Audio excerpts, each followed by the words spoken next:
ನಮಸ್ತೆ ಸ್ನೇಹಿತರೆ, ಇದು ಕ್ಲೀನಿಂಗ್ ವ್ಲಾಗ್ನ ಕಂಟಿನ್ಯೂಷನ್ ವ್ಲಾಗ್ ಅಂತ ಹೇಳ್ಬೋದು. ಲಾಸ್ಟ್ ಟೈಮ್ ನಾನು ಕಿಚನ್ ಕ್ಲೀನಿಂಗ್ ವ್ಲಾಗ್ ಹಾಕಿದ್ದೆ. ಹಾಗೆ ಇವತ್ತು ಹಾಲ್ ಆಗಿ ರೂಮದು ಕ್ಲೀನಿಂಗ್ ಮಾಡ್ತಾ ಇದ್ದೇನೆ. ಸೊ ನೀವು ನೋಡ್ತಾ ಇರ್ಬೋದು, ರಜೆಯಲ್ಲಿ ಪೂರ್ತಿ ಮನೆಯಲ್ಲಿದ್ವಿ. ಹಾಗಾಗಿ ಇವಾಗ ಬಂದಮೇಲೆ ಎಲ್ಲ ಕ್ಲೀನಿಂಗ್ ಕೆಲಸ ನಡೀತಿದೆ. ಜೊತೆಗೆ ಮಕ್ಕಳಿಗೆ ಕೂಡ ಸ್ಕೂಲ್ ಸ್ಟಾರ್ಟ್ ಆಗಿದ್ದರಿಂದ ನನಗೇನು ತೊಂದರೆ ಇಲ್ಲ ಕ್ಲೀನಿಂಗ್ ಮಾಡೋದಕ್ಕೆ. ಹಾಗೆ ಈ ಟೆಂಟ್ ಹೌಸು ಎಲ್ಲ ಮಾಡಿದ್ದೆ ಅಲ್ವಾ ಲಾಸ್ಟ್ ಟೈಮು, ಅದನ್ನು ಕೂಡ ಎತ್ತಿಟ್ಟು ಎಲ್ಲ ಕ್ಲೀನಿಂಗ್ ಮಾಡ್ತಾ ಇದ್ದೇನೆ. ಸೊ ಇದರ ಪೂರ್ತಿ ವ್ಲಾಗ್ನ ಕೂಡ ನಾನು ಆಲ್ರೆಡಿ ಅಪ್ಲೋಡ್ ಮಾಡಿದ್ದೇನೆ. ನಿಮಗೆ ಟೈಮ್ ಸಿಕ್ಕಿದರೆ, ಹಾಗೆ ವಿಡಿಯೋ ಇಷ್ಟ ಆದರೆ ಪ್ಲೀಸ್ ಲಾಂಗ್ ವಿಡಿಯೋ ಕೂಡ ನೋಡಿ, ಹಾಗೆ ಸಬ್ಸ್ಕ್ರೈಬ್ ಮಾಡ್ಕೊಂಡು ನೋಡಿ, ಲೈಕ್ ಮಾಡಿ ಸ್ನೇಹಿತರೆ. ತುಂಬಾ ಕ್ಲೀನಿಂಗ್ ಕೆಲಸ ಅಂದರೆ ತುಂಬಾ ಇರ್ತದೆ ಇಡೀ ದಿನ. ಬಟ್ ಅದನ್ನು ನಾನು ಸ್ವಲ್ಪ ಮಿನಿಮೈಸ್ ಮಾಡಿ ಸಣ್ಣದಾಗಿ ಮಾಡಿ ತೋರಿಸ್ತಾ ಇದ್ದೇನೆ.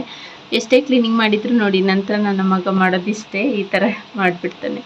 Thank you for watching.